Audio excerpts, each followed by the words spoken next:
लोमड़ी और बीमार शेर की कहानी। जंगल का राजा शेर बूढ़ा हो चला था।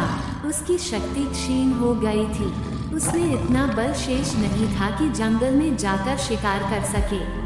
इस स्थिति में उसके समक्ष भूखे मरने की नौबत आ गई थी। एक दिन अपनी गुफा में बैठा भूखा शेर सोचने लगा कि यदि यही स्थिति रही तो उसकी मृत्यु निकट है। उसे कोई ना कोई उपाय सोचना होगा ताकि बैठे बिठाई भोजन की व्यवस्था हो जाए।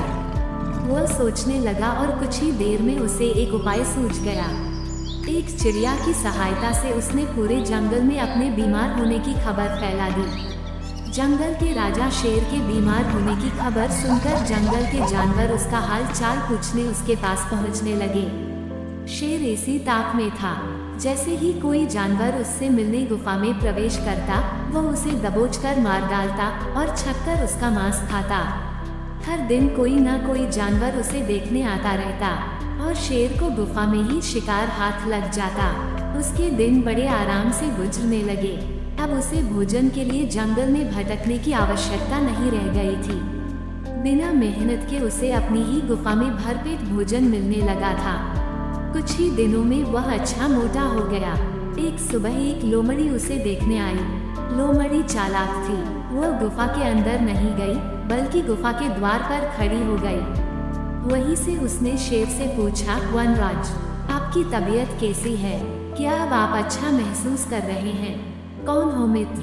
अंदर तो आओ। मैं बीमार बूढ़ा शेर बाहर तक तुमसे मिलने नहीं आ सकता। मेरी दृष्टि भी कमजोर है। मैं तुम्हें यहाँ से ठीक से देख भी नहीं सकता।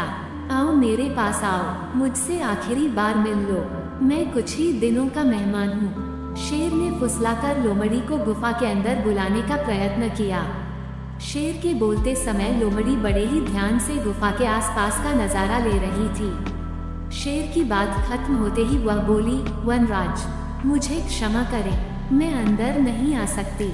आपकी गुफा में अंदर जाते हुए जानवरों के पैरों के निशान तो हैं, किंतु बाहर आते हुए नहीं। इसका अर्थ मैं समझ गई हूँ। सब कुछ जानते बूझते हुए भी यदि मैं अंदर आ गई तो उस जानवरों की तरह मारी जाऊंगी जिनके पैरों के ये निशान हैं। इसलिए मैं जा रही हूँ।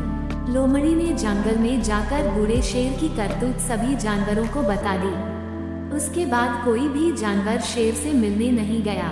इस तरह अपनी बुद्धिमानी से लोमड़ी ने न सिर्फ अपनी जान बचाई बल्कि जंगल के अन्य जानवरों को भी शेर के हाथों मरने से बचा लिया।